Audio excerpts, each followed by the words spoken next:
perhatian semua penumpang. Saya udah beli tumbler baru. Jadi tolong ya, jangan ada yang nyinyir lagi. Kalau hilang lagi, ya gue beli lagi. Halo semuanya, selamat datang kembali di channel Kaki Kubak.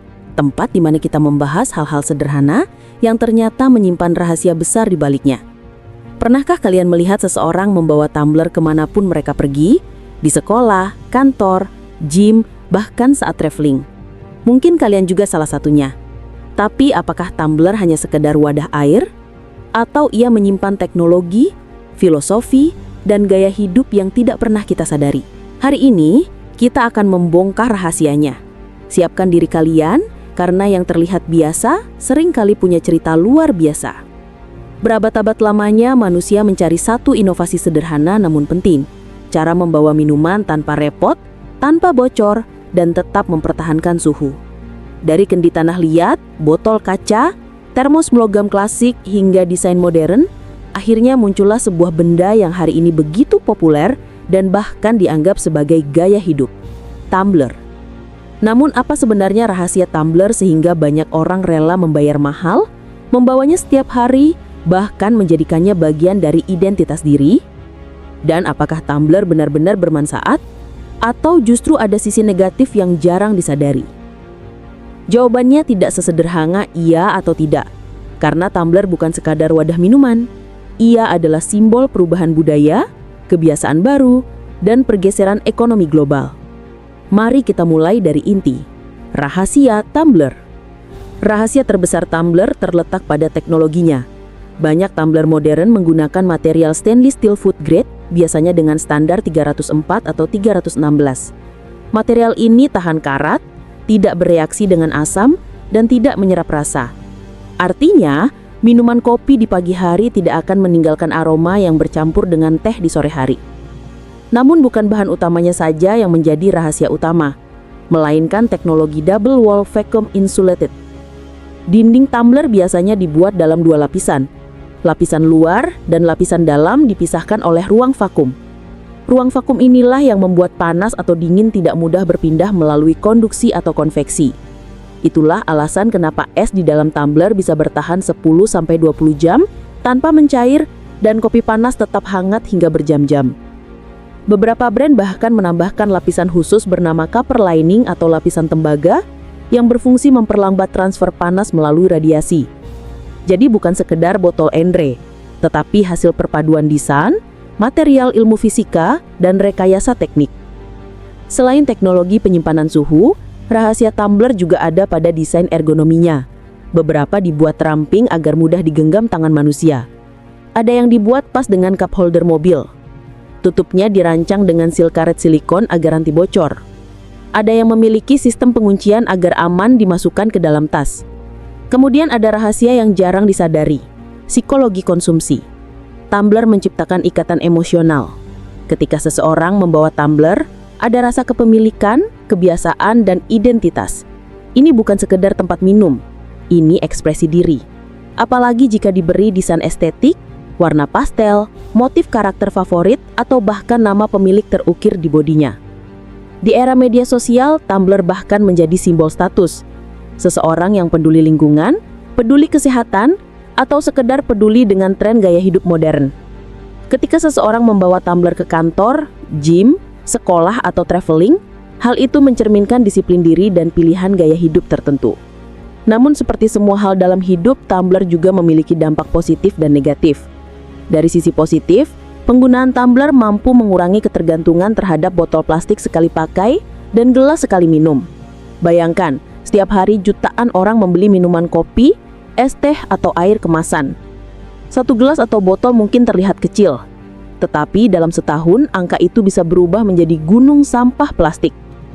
Dengan tumbler, seseorang dapat mengisi ulang berkali-kali. Efek lingkungannya sangat besar. Beberapa negara bahkan memberikan diskon atau harga lebih murah kepada pelanggan yang membawa tumbler sendiri ke kedai kopi mereka.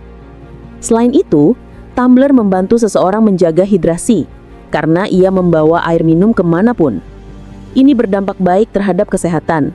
Banyak orang menjadi lebih teratur minum air karena tumbler membuat air selalu tersedia. Dari sisi ekonomi pribadi, memiliki tumbler juga bisa menghemat uang. Jika sebelumnya seseorang harus membeli minuman kemasan setiap kali haus, sekarang mereka cukup mengisi ulang air dari rumah, kantor, atau stasiun isi ulang. Beberapa orang menggunakan tumbler untuk rutinitas gaya hidup sehat, seperti infus water dengan lemon, mint, atau buah beri. Ini membantu mengurangi konsumsi minuman manis tinggi gula. Namun sisi negatif tumbler juga tidak boleh diabaikan.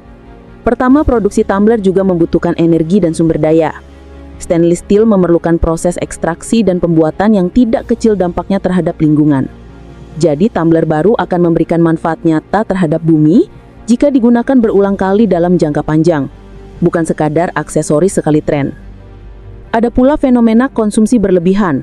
Orang membeli tumbler bukan karena butuh, tetapi karena desainnya lucu, warnanya baru, atau edisi terbatas. Akhirnya, alih-alih mengurangi limbah, justru menambahnya dalam bentuk barang yang tidak digunakan. Sisi negatif lainnya adalah resiko kesehatan jika tumbler tidak dibersihkan dengan benar. Karena sifatnya yang kedap udara dan sering digunakan menyimpan minuman manis atau susu, tumbler dapat menjadi sarang bakteri, jamur, dan bau tidak sedap jika jarang dibersihkan. Apalagi bagian sedotan silikon dan penutupnya sering memiliki celah kecil tempat mikroba berkembang. Banyak orang tidak menyadari bahwa tumbler yang tidak dirawat dengan baik bisa lebih kotor dari botol plastik sekali pakai. Ada juga risiko kimia jika tumbler terbuat dari plastik murah yang tidak food grade. Beberapa tumbler dengan lapisan cat berharga murah bahkan bisa mengelupas dan masuk ke minuman. Fenomena tumbler juga menciptakan pergeseran budaya konsumsi.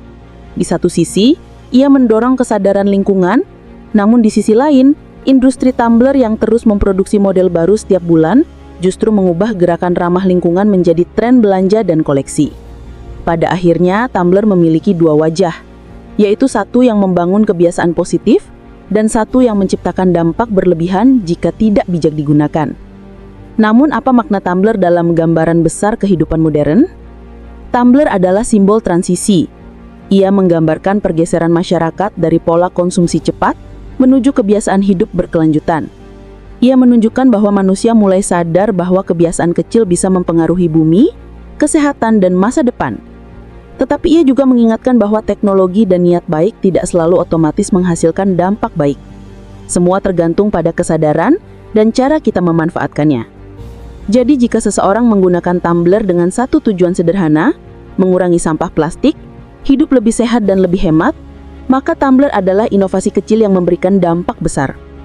Namun jika tumbler hanya menjadi barang koleksi, fashion, atau tren konsumsi, maka ia kehilangan makna asalnya. Pada akhirnya, tumbler bukan tentang minuman yang ada di dalamnya, tetapi tentang pilihan yang kita buat setiap hari. Apakah kita ingin hidup lebih sadar, lebih peduli, dan lebih bertanggung jawab? Karena terkadang, perubahan besar dimulai dari hal sederhana, seperti membawa tumbler. Jadi, setelah mendengar semua ini, kita bisa melihat bahwa tumbler bukan hanya soal tren atau warna yang estetik. Ia adalah simbol pilihan. Pilihan tentang bagaimana kita menjaga tubuh, mengelola uang, dan merawat bumi tempat kita hidup. Namun seperti semua hal dalam hidup, manfaat tumbler hanya terasa jika kita menggunakannya dengan bijak. Jika kamu sudah punya tumbler, gunakanlah. Jika kamu membelinya hanya untuk koleksi, mungkin sekarang saatnya berubah. Karena yang paling penting bukan seberapa mahal atau seberapa lucu desain tumblermu, tetapi seberapa besar dampak positif yang tercipta dari kebiasaan kecil yang kamu lakukan setiap hari. Terima kasih sudah mendengarkan sampai akhir. Kalau kamu suka konten seperti ini, jangan lupa like, share, dan juga subscribe supaya kamu nggak ketinggalan pembahasan menarik lainnya di Kaki Kubak. Sampai jumpa di video berikutnya, dan ingat, perubahan besar dimulai dari kebiasaan kecil.